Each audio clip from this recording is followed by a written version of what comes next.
o cacau ele dá muito dinheiro para quem pega ele aqui, barato, e vai beneficiar ele lá fora, né? Fazer o chocolate, fazer tal e tal e tal, aí vai dar muito dinheiro lá fora. Mas nós aqui nós sabemos o que nós temos muito? Trabalho. Você pega um podão, vai colher o cacau. Ali é debaixo de chuva só.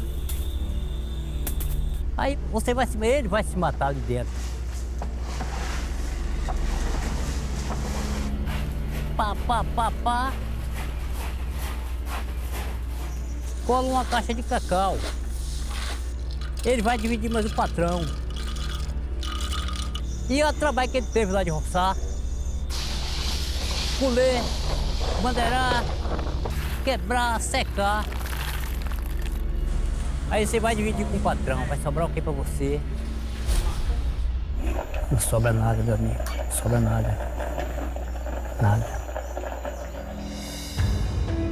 As palavras que você acaba de ouvir são do seu Antônio Augusto. 66 anos de uma vida dedicada ao cacau. Não tô te falando coisa da boca pra fora, não, tô te falando de coração. E se eu estiver mentindo, Deus tá vendo, viu? Ele vive com a família na zona rural de Uruçuca, município vizinho a Ilhéus, na Bahia. Mas a terra não é dele.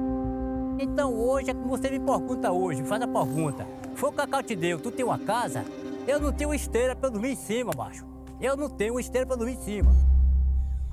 Seu Antônio e os filhos trabalham como meeiros. O meeiro, para o pessoal entender, é quando uma pessoa chega para trabalhar na terra de um proprietário, de um ruralista, que tem as plantações de cacau. Eles têm um contrato de parceria agrícola com o dono da terra, né? E ele recebe pelo que ele produz. Então ele chega, toma conta daquele local, porque demanda muita mão de obra, e eles dividem o lucro pela metade. Na teoria, meeiros e patrões devem dividir igualmente o lucro e as despesas da produção. Mas na prática, nem sempre isso acontece. O meeiro é 50%. É 50%. Mas se eu for botar na ponta do lápis... Isso é menos de 10%. Aí você diz, o cacau dá muito dinheiro. Justamente, o cacau dá dinheiro, dá muito dinheiro, mas lá pra fora. Mas pra gente que luta com ele, trabalha com ele, a renda é pouca. Para entender como nós conhecemos o seu Antônio, é preciso voltar algumas horas no tempo. Auditores do trabalho começam uma fiscalização nas fazendas de cacau próximas a Ilhéus. Eles buscam indícios de um crime que persiste no Brasil em pleno século XXI: o trabalho escravo. Existe trabalho escravo nos dias de hoje nas plantações de cacau? Existe e não é uma situação incomum. De cada 10 fazendas que vocês fiscalizam, quantas você acha que vai encontrar irregularidades? Eu diria que 90%, talvez até mais. A primeira parada é numa fazenda chamada Boa Vista. A gente está fazendo algumas fiscalizações aqui nessa região. Quantas pessoas tem trabalhando nessa fazenda? Rapaz, aqui é meia, entendeu? É meia? Quantos meeiros são? Umas 4 pessoas. Os fiscais decidem entrar e investigar. Como o trabalhador informou que não estava registrado, a gente vai dar uma olhada aqui para ver o que é que a gente encontra. Lá dentro estão 2 jovens e a mãe deles.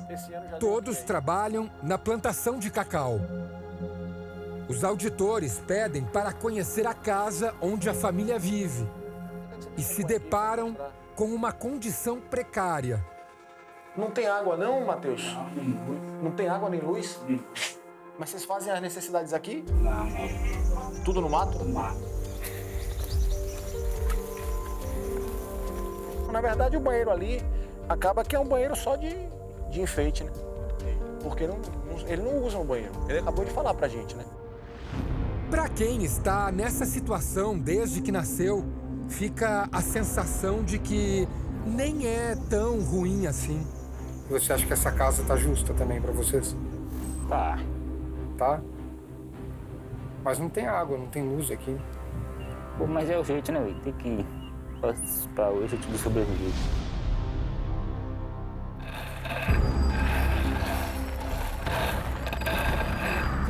Matheus trabalha no Cacau desde os 12 anos e vive como se estivesse parado no tempo. Cinema, você já foi no cinema? Não, Você nunca foi no cinema? não. Mas você sabe como é que é um cinema? Rapaz, eu não. Não sei não. Ele sabe que só há um jeito de mudar o futuro. Rapaz, estudar pra ter um emprego melhor, né? E nas condições melhores. Matheus até tenta estudar, mas o Cacau ocupa a maior parte do dia. Você já foi reprovado algum ano? Há vários anos eu fui reprovado já. Vários anos? Vários anos. Quantos anos você já reprovou? 3 anos. Por enquanto, resta a ele seguir o caminho do pai.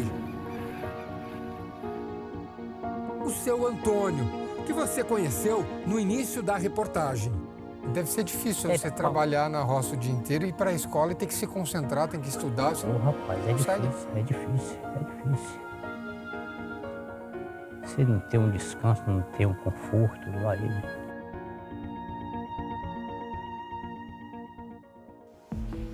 Um pai que se revolta com a condição de vida da família. Água não tem. Energia pior, já começa por aí. Aí eu digo, Cacau, para mim mesmo. A Bahia produz 45% de todo o cacau do Brasil. Mesmo assim, parte da população rural não tem o básico para sobreviver. Na região de Ilhéus, 44% das famílias vivem com até meio salário mínimo por pessoa. E 22%, ou seja, 1 em cada 5 moradores, vivem em casas sem banheiro e água encanada. A fiscalização continua. Os auditores chegam agora à casa do seu Luiz. A parte de sanitário, seu Luiz, onde é que fica? Aqui não tem, não. Não tem sanitário, não? Não, aqui não. Faz necessidade também no mato? É. E banho? No mato também.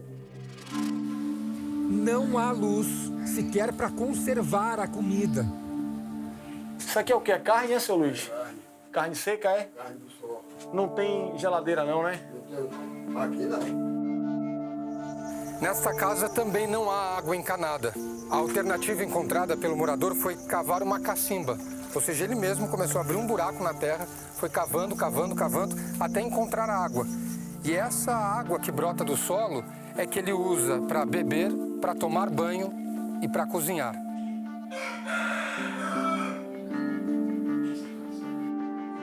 O pouco que seu Luiz tem foi ele mesmo quem colocou. A casa, fornecida pelo empregador, estava completamente abandonada. Eu vou até aquela porta da cozinha, aquela porta, janela. E não tinha nem porta. Não tinha não, que arrancaram. Se o senhor não tivesse colocado, o senhor ia estar dormindo numa casa sem porta. Sem porta. A situação não vai, de forma alguma, permanecer como está. A gente vai atuar junto com o Ministério Público do Trabalho para obrigar esse empregador a regularizar a situação daqueles trabalhadores. Daqui a pouco, você vai ver o que diz o dono da fazenda, onde vivem o seu Luiz e também a família do seu Antônio. Olá, tudo bem? Por favor, seu irmão. A operação segue no dia seguinte, no município de Una, ao sul de Ilhéus. Os auditores fiscais estão procurando agora fazendas mais distantes dos centros urbanos, Porque normalmente nessas propriedades mais afastadas, mais isoladas, é que o trabalho escravo e o trabalho infantil acabam se tornando mais frequentes. Essa estrada que a gente está agora é uma estrada bem complicada, uma estrada de terra e muito esburacada.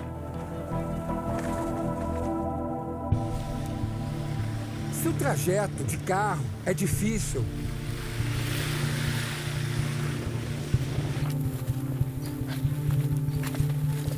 a pé fica ainda pior. Para chegar na plantação de cacau não tem jeito. A única forma é atravessando essa ponte aqui, que está afundando muito. A gente vê que ela não tem estabilidade nenhuma. Na verdade, ela não é nem pregada. Ela está solta, essas madeiras estão soltas aqui. Só você pisar o pé e deixar ela descer para você já ter E os trabalhadores têm que passar por aqui. Todo dia eles fazem esse trajeto aqui. Não vou conseguir, cara. Cara, vai tranquilo que você vai conseguir, que você tem mais ou menos o mesmo peso que eu. Pronto, mas vai com calma. Não vai nervoso não, porque o problema é de cima para baixo. Vá tranquilo. Só depois de passar por tudo isso, foi. É que encontramos trabalhadores da plantação de cacau. Bom dia, pessoal. Tudo bom? Nós somos da Estação do Trabalho, tá? A gente está fiscalizando as carteiras aqui para ver as condições de trabalho de vocês. Não vamos mostrar o rosto desse homem, mas as marcas nas mãos e nos pés descalços revelam o castigo do serviço no campo. Todos os trabalhos de roça é explorado, mas o senhor não tem capacidade de ter um serviço melhor. Praticamente estudo eu não tenho. A gente tem que ser assim. Ele trabalha como diarista na fazenda Fabiana. Ganha R$ 45 por cada dia na lavoura. Muitas vezes não dá sequer um salário mínimo. Se você fazer 20 dias no mês, é 900. Se eu fazer mais, chega a ter R$ 1.000 por mês. Além de receber pouco, ele e a mulher vivem em uma casa extremamente precária. A casa é bastante pequenininha, tem apenas 3 cômodos. Aqui na frente é a sala, mas que não tem móvel nenhum. Aqui fica o quarto do casal, que também é bem apertadinho, não tem luz nenhuma, então a gente não consegue enxergar muita coisa. Uma parte da cama, que é o casal que dorme, não é nem colchão, é direto na madeira, direto na cama, com 2 cobertores em cima. Você vê que ele não tem condição aqui, ó. Direto na madeira, praticamente. Na parte de trás da casa, o terceiro e último cômodo, que é a cozinha. E como não tem geladeira, não tem fogão aqui, fica tudo solto por esse espaço. O fogão, a lenha, expõe o casal a um risco iminente. Você vê que a estrutura da casa é toda de madeira. Você vê que a lenha e o fogão, eles cozinham próximo à parede de madeira, né? Você vê que tá tudo chamuscado aqui, ó. Ah, essa Então, é a parede da casa mesmo. A parede da casa. É a possibilidade de você ter você pegar fogo, né? Você gerar um incêndio aqui na casa é muito grande. A casa também não tem banheiro. Os trabalhadores bebem água e tomam banho em um rio que corta a fazenda. A senhora faz algum tratamento na água antes de beber? Faz algum tratamento, filtra, faz alguma coisa, não? Não, porque eu não tenho nada aqui. O que você viu aqui, o que você fiscalizou aqui, te preocupa? Muito. Muito. Aqui você percebe realmente que os trabalhadores estão numa condição muito complicada. É completamente indigno, né? Ninguém devia ser obrigado a viver numa situação dessa, né? Os auditores comprovam. O trabalhador está em condição análoga à de escravidão. Se a Polícia Federal também estivesse na operação, o empregador seria preso em flagrante. Mas, para a equipe de fiscais, ele se justifica. Falar, essa fazenda eu comprei, recebi essa fazenda agora tem... Quantos dias? Foi dia 30, né? Dia 30 que eu recebi essa fazenda. Documentação nenhuma tem dela. Nada, né? Nada. Eu tô regularizando ainda as coisas para poder alojar o pessoal, entendeu? Os auditores exigem que o proprietário entregue toda a documentação necessária. A gente está dando um prazo de 24 horas só, então a gente só está pedindo os... 24 horas? É a documentação que deveria estar aqui. E eu que tenho que estar lá? É. Não precisa ser o... O fazendeiro é notificado. Só que, no dia seguinte, ele surpreende a equipe de fiscalização. A gente decidiu ontem por retornar hoje com a Polícia Federal para fazer a retirada daquela família do local de trabalho. Quando a gente chegou ao local, a gente percebeu que o empregador paralisou as atividades e o trabalhador não estava mais no local, não estava mais na casa e não estava na plantação de cacau. Os fiscais são categóricos com o gerente da fazenda. Vou precisar que vocês localizem o senhor para levar na sexta-feira para a gente fazer esse pagamento. O trabalhador apareceu no dia determinado pelos auditores. Ele ganhou R$32 mil pela rescisão do contrato e por danos morais. Além disso, tem direito a receber 3 parcelas do seguro-desemprego, no valor de um salário mínimo. O Ministério Público Federal pode oferecer denúncia e esse empregador vai responder na Justiça Federal por esse crime previsto de exploração de trabalhadores, de reduzir trabalhadores à condição análoga de escravo. Se foi difícil encontrar o diarista da Fazenda Fabiana, localizamos o dono da outra fazenda, a Boa Vista, na cidade de Ilhéus. Olá, tudo bem? Por favor, seu irmão. O chefe dos meeiros, Antônio e Luiz, é dono desta loja de vinhos. O senhor tem uma vida confortável hoje? Mais ou menos. Completamente diferente da que foi. E completamente diferente da deles? Com certeza. O senhor tem água em casa, o senhor tem luz, o senhor tem um mínimo de conforto. O proprietário diz que vem tentando com o governo local a instalação da energia elétrica na fazenda. Há uma promessa, a promessa existe já há 6 anos, que esse ano vai ser colocada. Nós estamos aguardando. Mas, seu irmão, você imagina 6 anos sem energia elétrica, morando num lugar sem energia elétrica? Eu acho uma coisa realmente triste. Sobre a falta de água encanada, ele diz que os trabalhadores não estão totalmente sem opção. Eles têm o poço de água, que é água aceitável, dá até para beber, se você quiser correr algum risco, mas... Como quiser correr algum risco? Eles não têm opção, não, eu sei. Eu não discordo nada disso. Ele também afirma que o lucro com a produção de cacau não é suficiente para bancar uma reforma nas casas.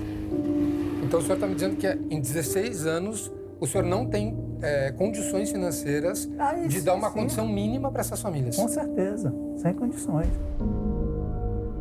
Mas nas redes sociais, o dono da fazenda não esconde fotos de viagens recentes para a praia. Na América do Sul e na Europa. Hoje o senhor acha que a receita daqui que gera da venda dos vinhos... Não é grande coisa, não. Aquela situação do seu Antônio com a família e do seu Luiz, que mora na casa da frente, não deve continuar como está? De forma alguma. A gente só vai encerrar essa ação fiscal, tanto o Ministério do Trabalho quanto o Ministério Público do Trabalho, quando a gente constatar que aquela situação está totalmente regularizada. O fazendeiro, no entanto, prefere repetir um velho ditado: os incomodados que se mudem. Se a situação estiver muito ruim para ele, o jeito que ele tem é procurar uma outra fazenda que ofereça essas condições, que não é fácil de achar. Você pode ter certeza que, como as condições precárias, vamos chamar de precárias, que acontecem na nossa fazenda, acontecem em milhares de outras fazendas.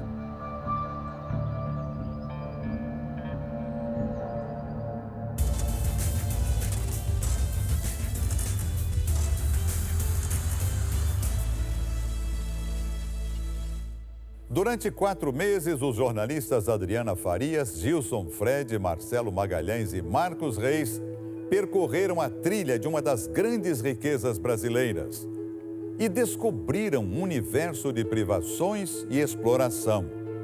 O documentário que você acompanha hoje conta com relatórios exclusivos obtidos pela Lei de Acesso à Informação e flagra situações que remetem à escravidão em pleno século XXI. Medicilândia, estado do Pará.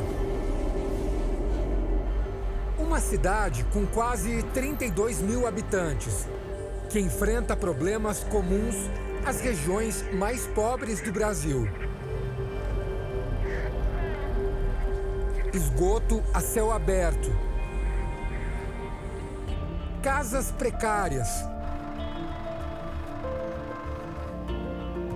ruas e estradas sem asfalto.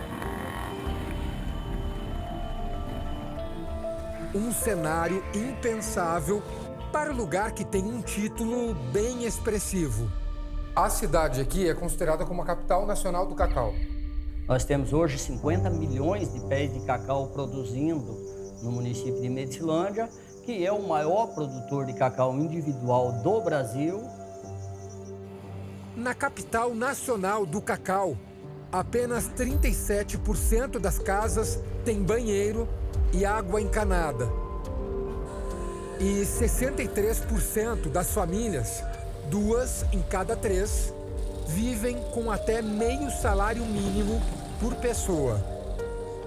A cidade não deveria ter condições melhores do que ela realmente tem? Com certeza absoluta. O povo tem trabalhado muito, tem gerado muita riqueza, mas é um povo rico com uma cidade com uma aparência muito pobre e exatamente pobre por falta de recurso. Uma realidade ainda mais dura na zona rural do município.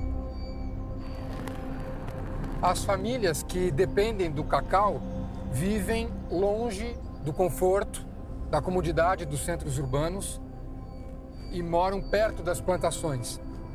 São localidades de difícil acesso, e de difícil acesso mesmo.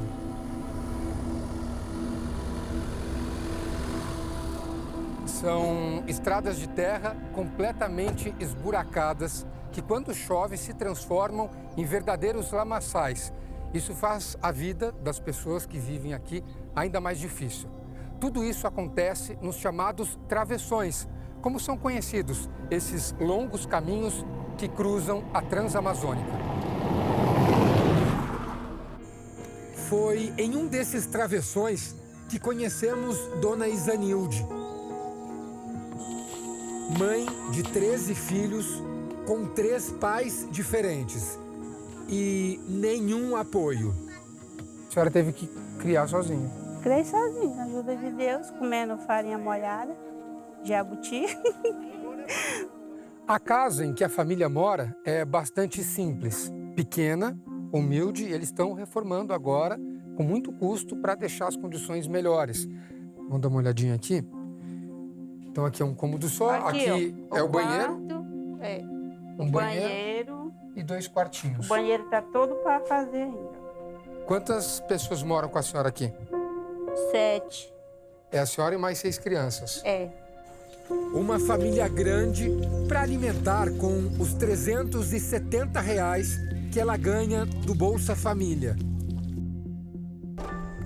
Uma alternativa para completar a renda está nos fundos do terreno. Os cacaueiros poderiam gerar um bom dinheiro, mas não é o que acontece. Esse cacau aí que você está vendo aí não tem renda nenhuma. É muito pouco. Não dá nem de pagar um talão de energia. Falta a Dona Isanilde mão de obra para cuidar da plantação. Por isso, ela diz que não tem escolha. Esse é um motivo que faz a senhora precisar da ajuda dos seus filhos para trabalhar. Esse é o motivo. Eles têm que ajudar. Tem que me ajudar, porque eu sozinha não dou conta.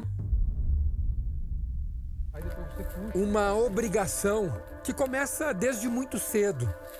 Você tem quantos anos? Eu tenho 10. 10. E você colhe cacau desde que idade? Hã? Desde que idade tu colhe cacau? Idade? É. 3 anos eu já comecei a colher.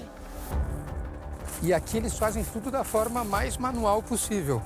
Ele vai, escala, se equilibra, com aquele facão lá na mão, para pegar o cacau que está mais no alto. Achou? Achei.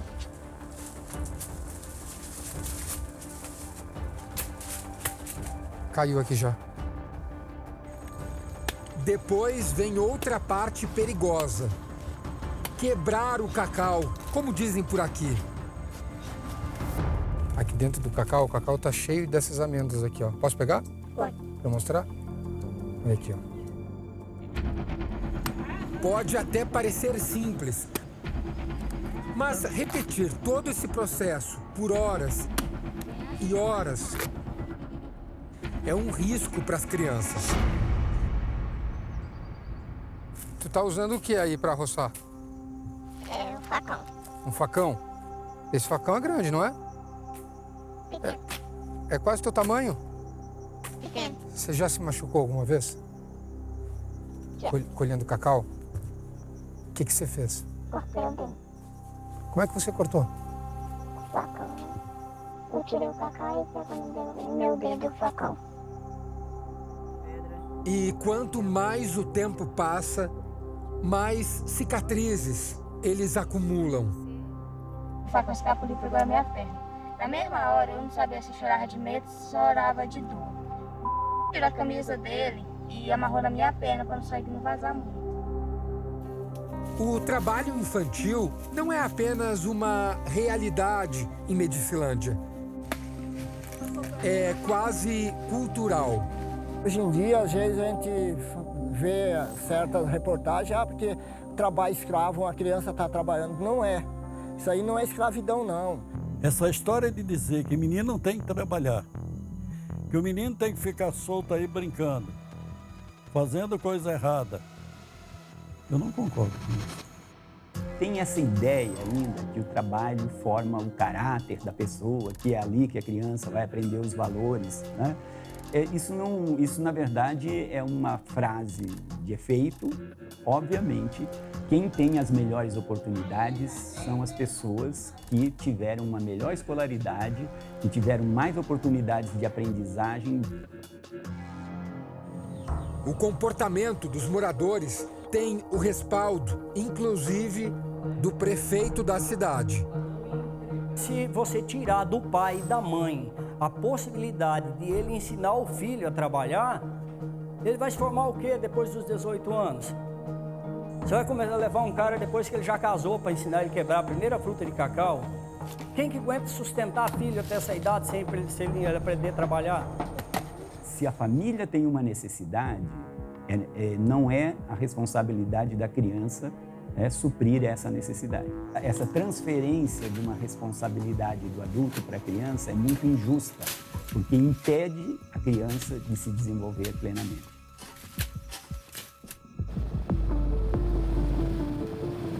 Quanto mais a gente entra nas plantações de cacau, mais a gente se impressiona com o tamanho dessas áreas. Se a gente observar, a gente vai ver que são vários lotes gigantescos, e é muito comum a gente encontrar menor de idade trabalhando.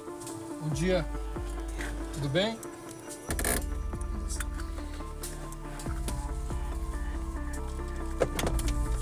Posso conversar um pouquinho? Encontramos um garoto de 17 anos, magro, franzino, mas com anos de experiência no cacaueiro. Você vem a uma plantação de cacau desde que idade? Desde os meus 10 anos eu pego. Ele passa pelo menos 5 horas por dia na lavoura. Colhe os frutos no chão e joga no cesto preso às costas. Posso ver o peso? Pode. Posso tentar sentir o peso? Deixa eu tirar. São necessárias 2 pessoas para colocar o cesto nas minhas costas. Pode soltar. Caramba, mas é muito pesado. O que me impressiona é que ele é magrinho, pequenininho, apesar de ter 17 anos, e aguenta levar esse peso todo nas costas.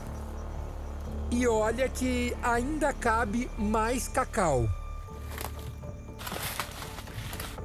E depois que ele enche um cesto desse inteiro, ele joga todo o cacau aqui.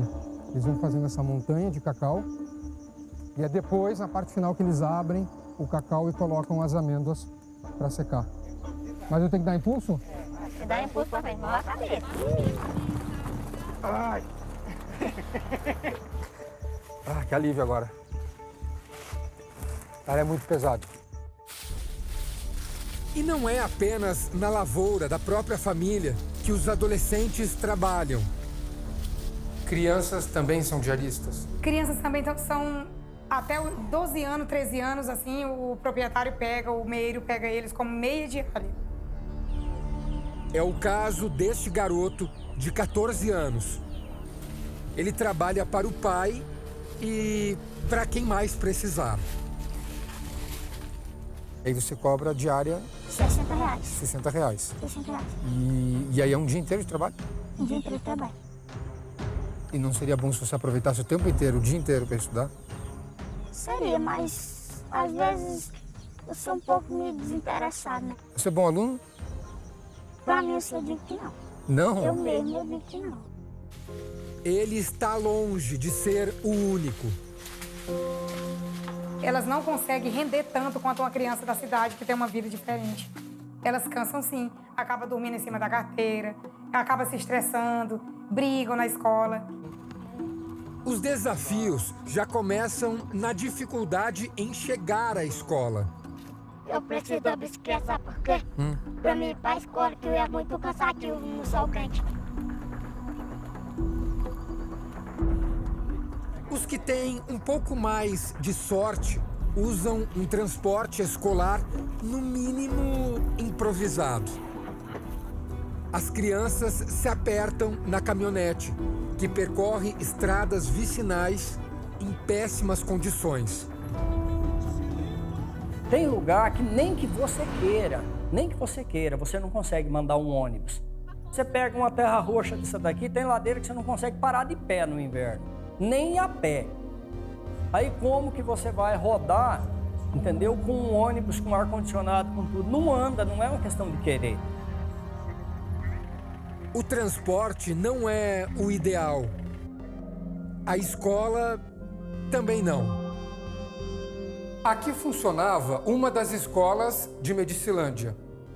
Como dá para ver, o prédio já não tinha condições de receber os alunos. Foi preciso então construir um prédio novo. E essa escola começou a ser erguida bem ao lado da antiga escola. Era para ser uma boa notícia para a comunidade. O problema é que a obra simplesmente parou no meio. E 7 anos depois, ninguém concluiu. Esse prédio foi um projeto do governo federal, né, para construir essa escola. E aí, então, as empresas que estavam construindo a escola, não sei o que aconteceu com elas, que não deram o trabalho terminado, né? Mas, segundo o governo, foi repassado todo o dinheiro para terminar a escola, né? E aí não foi terminado. Ela tem um processo e, com certeza absoluta, é incompatibilidade entre o que foi pago e o que foi construído. E há um processo na justiça que trata especificamente do assunto. Aos poucos, a turma se prepara para a aula de matemática. Um deles é o filho de Dona Isanilde, que você viu agora há pouco, trabalhando na lavoura de cacau. 2 vezes o 4. Você vai colocar o 4 quantas vezes? 2. Então, quanto que é 2 vezes o 4? Você colocando o 4 2 vezes, vai dar quanto? 6. No aprendizado dele, ele é muito lento, entendeu? Ele não consegue raciocinar assim, que tanto que ele passou 3 anos no 3º ano. A criança que começa muito cedo no trabalho infantil, ela foca um conjunto de habilidades muito restritas, porque normalmente esse trabalho é repetitivo, é um trabalho muito precário. Ele afeta, assim, o desenvolvimento psicológico, educacional, emocional e social dessa criança. E a rotina do menino fora da escola é a mesma da maioria dos alunos. Quem quebra cacau, levanta a mão. Só para ver. Ih, quanta gente! A pobreza da região afeta não apenas as crianças, mas também os professores. Nós somos professores do campo e somos guerreiros, porque fazer tudo isso não é para os fracos, não, é para os fortes. Luana dá aula nesta escola no município de Uruará, que enfrenta uma realidade muito parecida à da vizinha Medicilândia. Quantos de vocês aqui ajudam os pais quando é para descaroçar o cacau? Ajudam na lavoura? Com tantas crianças que trabalham, a repetência é comum entre os alunos. Por isso, Luana precisa adaptar a aula que prepara.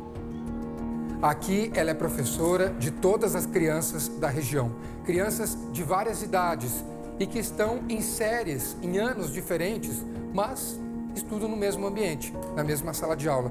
É por isso que a professora precisa dividir o quadro em 3 partes. Aqui ela ensina os mais novinhos. Aqui no meio ela dá aula para os alunos da 3ª série, do 3º ano. Aqui para os mais velhos. Olha só, nós estamos trabalhando o substantivo, né, e as designações, a classificação do substantivo. O aluno mais novo que você tem quantos anos? 5 anos. 5. E o mais velho? 12 anos. Esse é apenas um dos desafios da professora. Ela é a única funcionária da escola. Por isso, precisa se desdobrar. Que além de ser a professora, nós também temos que fazer a merenda, né, tem que cuidar do ambiente escolar, tudo isso eu, professora, que tenho que fazer. Eu chego na escola 1 hora, aí vou varrer, alguns alunos me ajudam, já um pega a vassoura, outro pega o rodo e vamos nos articulando. Tudo isso para ganhar pouco mais que um salário mínimo. Desculpa, professora, um salário de quanto? É R$ 1.200, R$ 1.300 é o que eu ganho. Eu posso dizer de coração que eu amo a minha profissão. E talvez seja isso que me faça estar aqui.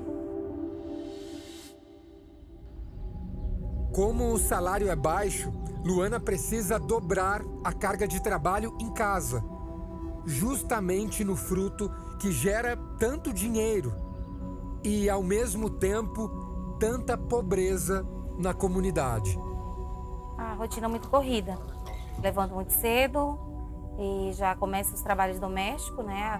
E logo após já arrumo as coisas no período da lavoura e vou ajudar o esposo na colheita, né, do cacau para ajudar no complemento da renda familiar. O marido, Helmut, também professor, largou as aulas para cuidar exclusivamente da lavoura com 2.000 pés de cacau. Pai, é difícil, mas assim, no momento eu acho que é mais viável. Ele é cansativo, mas é uma coisa segura. Com a venda da produção, o casal consegue ganhar pouco mais de R$ 1.000 por mês. É muito trabalho, é muito investimento, é pouca renda ainda. Uma recompensa pequena para um trabalho extremamente árduo. Mas, por enquanto, é o que eles conseguem fazer. Eu saio de casa me falando para mim mesma. Muitas vezes eu falo em voz alta. Eu sou guerreira, é isso que eu me vejo. Em todo o mundo, a indústria do chocolate rende incríveis 458 bilhões de reais. No Brasil, a movimentação é de 14 bilhões de reais por ano. O Brasil ele é o 5º maior consumidor. Nós precisamos importar cacau de fora, da África, para dar conta da nossa demanda interna. E esse dinheiro você acha que vai para quem? Não sei. Aqui ele não chega. Não, aqui não. A Natália vive na zona rural de Medicilândia. Depende da produção de cacau para se manter. O dinheiro que nós conseguimos é só para comprar um rancho para dentro de casa. Só comida? Só comida. Você sabe quanto você colheu esse ano em cacau? 1.300 quilos. 1.300. Posso calcular aqui junto com você? A Natália vendeu cada quilo do cacau por R$ 9,10. Um lucro total de R$ 11.830. Então, dividido por 2, dá R$ 5.915. É o que sobrou. Se a gente dividir esse valor por 12 meses, isso dá R$ 492.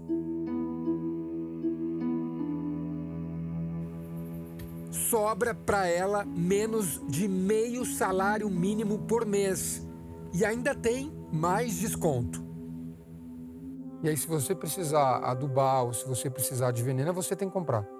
Aí desconta desse valor aqui ainda. Desconta. E o dele desconta o quê? O dele nada. Ele pega livre.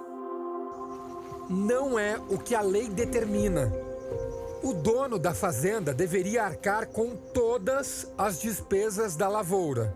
Para ele ter direito a 50% da produção, ele tem que fornecer, além da moradia higiênica para o trabalhador, ele tem que fornecer maquinário, ele tem que fornecer adubo, ele tem que fornecer ferramenta e não dividido com o trabalhador. Está escrito, inclusive, no contrato entre a Natália e o proprietário. Os frutos colhidos serão divididos em 50% para ambas as partes. Mas uma das cláusulas diz: os parceiros outorgantes, no caso os donos da fazenda, se comprometem a fornecer os inseticidas necessários. Ele era para comprar o veneno por conta dele, né? Mas nem compra, espera só pelo meio. Ele não compra? Não compra. Este meeiro, que prefere não mostrar o rosto, trabalha na mesma fazenda que a Natália. Vive com a mulher em uma casa extremamente precária. Ter água encanada dentro de casa nunca foi uma realidade dos meeiros. Isso só foi possível depois que o Ministério do Trabalho realizou algumas fiscalizações aqui na região e autuou alguns proprietários de terra. Mesmo assim, as reclamações continuam. Muitas famílias alegam que a água que chega na torneira, tanto da cozinha quanto do banheiro, vem com cheiro, vem com uma cor amarelada e com um gosto muito forte. Não dá para beber, sabe? Daqui não dá. Por aqui todos trabalham na lavoura, inclusive os mais jovens. Olha a quantidade de peso que ele tá, não dá nem para saber exatamente, mas tem que fazer força para levantar. E ele é magrinho, pequenininho e tá jogando todo esse peso aqui. Ele precisa chegar para frente, ó, nessa posição para conseguir equilibrar o cacau. Você já falou para alguém que você não quer trabalhar? Já? Você falou para quem? E o que ele falou pra você? Chegando no carro de vagabundo. O quê? Chegando no carro de vagabundo. Nossa, qual é o conforto que nós temos aqui? É sair daqui pra roça, que é o que nós faz todo dia. Trabalhar. Só. É que nós tava acabando de falar bem aqui. Acho que será que chegou, voltou o tempo da escravidão. Vamos então atrás da segunda parte da corrente de produção do cacau. O dono da terra. O senhor tem quantos pés de cacau aqui? Aproximadamente 80 mil pés de cacau. Raimundo, conhecido como Nó Cego, é o proprietário da fazenda onde trabalham 12 famílias. Entre elas, a da Natália. Do garoto que colhe cacau. E o casal que vive sem água potável em casa. Como eu estudei uma coisa chamada Karl Marx, aí eu fiquei muito focado naquilo lá. Não, social, essa coisa, entendeu? E eu já trabalhava essa questão de moradia. Eu dizia para ela, esse pessoal tem que ter moradia boa, tem que ter estrada pisada, essa coisa aí. Que tem um coração. E quando alguém está sofrendo, ele sofre também e dói. Como é que é a vida aqui dentro? A vida aqui é complicada, muito complicada. Situação feia mesmo. É difícil a água pra gente beber. Transporte pra gente sair pra cidade é ruim. Eu costumo dizer que eu sou melhor do que Deus. Raimundo diz que não tem dinheiro para reformar a casa dos meeiros. Como eu vou fazer uma casa bonita, uma casa bacana para meus trabalhadores morar? Não tem como, eu não tenho financiamento. Ele garante, cumpre todas as obrigações com os trabalhadores. Se for preciso comprar adubo, por exemplo, quem compra? Eu compro. O senhor compra? É. Se precisa comprar veneno, quem compra? Sou eu que compro. O senhor compra. Aí ele falou pro meu esposo, coloca gente para roçar o cacau que eu vou comprar o veneno para bater. Eu falei, tu vai colocar gente, mas ele não vai comprar esse veneno. Foi dito e feito, comprou não. Se eu perguntar para todos os meeiros aqui, todos vão confirmar que o senhor pagou. É claro que eles vão confirmar. Vão confirmar. Sim. Para o dono da fazenda, os meeiros são pobres porque não sabem administrar o dinheiro que ganham. Se todos esses que vocês visitaram falaram que não ganharam dinheiro com cacau, que não conseguiram nada com cacau, Zilma, aqui assim embaixo, são pessoas que gastaram a sua reserva, o seu dinheiro à toa, com farra. Isso é mentira. O que eles gastam é com a família deles. Que ninguém anda gastando dinheiro em farra. Raimundo também é um defensor ferrenho do trabalho infantil. E que tem que trabalhar. O senhor concorda que a criança tem que trabalhar? Tem que trabalhar. Isso não é exploração? Não. Não é exploração. É outro mito, outra mentira muito grande. Dizer que o garoto que trabalha, ele não vai estudar porque ele está cansado. Mentira isso. Grandes homens como Abraham Lincoln e outros mais, eles foram homens que saíram lá da roça. Não proibiu deles chegar lá em cima. Todos os estudos que vão comparando essas famílias mostram que aqueles que dedicaram mais tempo ao estudo conseguiram ter melhores oportunidades daqueles que perderam a infância em função do trabalho. As frases de efeito de Raimundo Nócego não impediram que ele se tornasse alvo do Ministério Público do Trabalho. Fiscalizou-se a propriedade rural do seu Raimundo e verificou-se uma violação do Estatuto da Terra.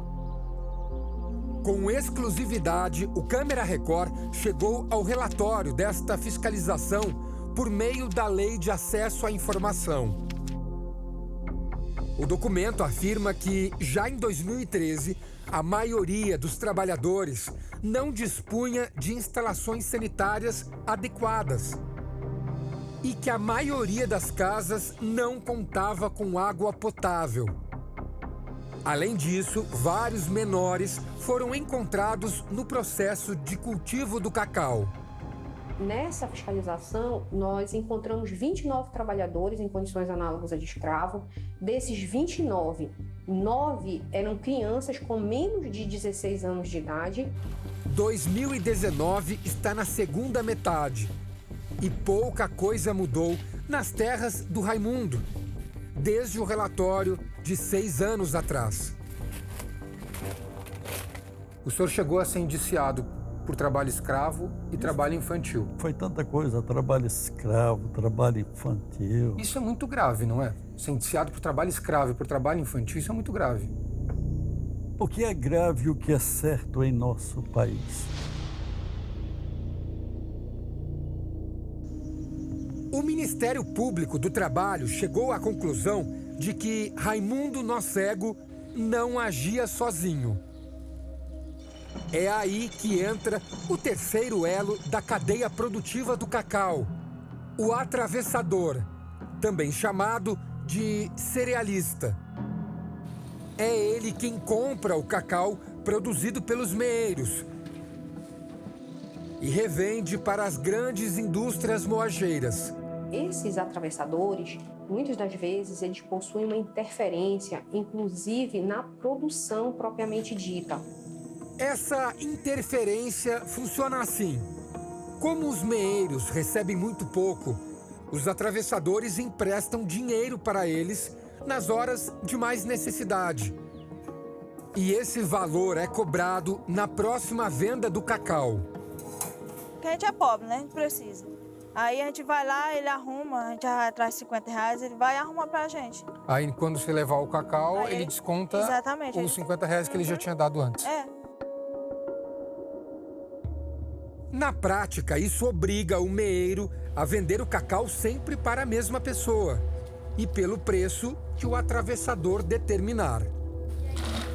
Os trabalhadores antecipavam quando precisavam de medicamentos, alimentação, e os cálculos que eram realizados por essa cerealista não eram transparentes. E para os trabalhadores chegavam juros a ser de 1% ao dia.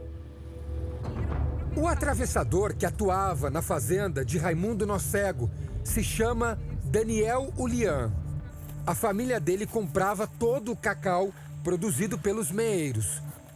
O atravessador Daniel Ulian, ele realmente interferia naquela produção, né? Verificou-se um sistema de endividamento, instaurou-se inquérito civil na época na Procuradoria do Trabalho de Santarém. No entanto, os irmãos Ulian compareceram em uma das audiências e informaram que a cerealista seria fechada. 6 anos depois da fiscalização, nossa equipe vai atrás de Daniel Ulian. Daniel sou eu. Mas é o Ulian? É. Ah, então é o senhor que está procurando. O atravessador que atuava na fazenda de Raimundo Nocego se chama Daniel Ulian. A família dele comprava todo o cacau produzido pelos meeiros. O atravessador Daniel Ulian, ele realmente interferia naquela produção, né? Verificou-se um sistema de endividamento, instaurou-se inquérito civil na época na Procuradoria do Trabalho de Santarém. No entanto, os irmãos Ulian compareceram em uma das audiências e informaram que a cerealista seria fechada. 6 anos depois da fiscalização, nossa equipe vai atrás de Daniel Ulian. Daniel sou eu. Mas é o Ulian? É. Ah, então é o senhor que está procurando. Descobrimos que ele continua trabalhando normalmente como atravessador. Agora, neste supermercado, na cidade vizinha de Uruará. Daqui vocês levam pra onde? Aí a gente faz um lote, 10 toneladas, 15, carrega e vai para Barricalibu, uma empresa que tem uma de dinheiro Não é melhor tentar reabrir então lá em Medicilândia, que ainda tem um mínimo de estrutura? Quer abrir uma compra lá? Abrir essa estrutura. Ah, porque você passou... Aí vem a fiscalização de novo, fala, você tá aqui comprando de novo, você é preso agora. Daniel comenta, inclusive, que foi flagrado na fiscalização do Ministério Público do Trabalho. O meieiro se transformou em trabalhador escravo.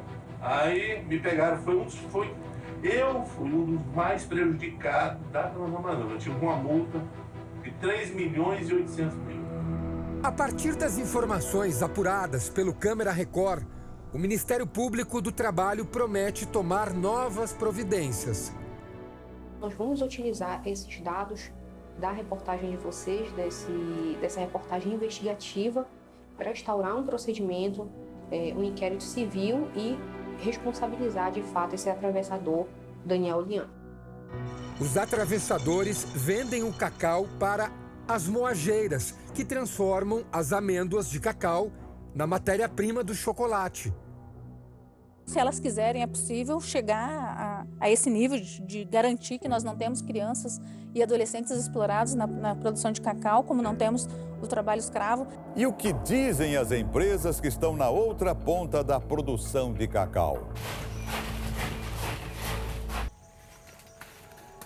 Em 2018, toda a cadeia produtiva do cacau foi investigada pelo Ministério Público do Trabalho, em parceria com a Organização Internacional do Trabalho, a agência das Nações Unidas especializada no assunto. Segundo a representante da Organização Internacional do Trabalho no Brasil, será lançado em 2020 um plano de intervenção em conjunto com as grandes empresas para combater a exploração de trabalhadores na produção do cacau. E a ideia agora é promover uma mesa de diálogo entre todos esses atores. Em nota, a Associação das Indústrias Processadoras de Cacau diz que as moageiras têm trabalhado para fomentar a compra direta, ou seja, sem passar por atravessadores, para promover maior transparência e rastreabilidade em toda a cadeia.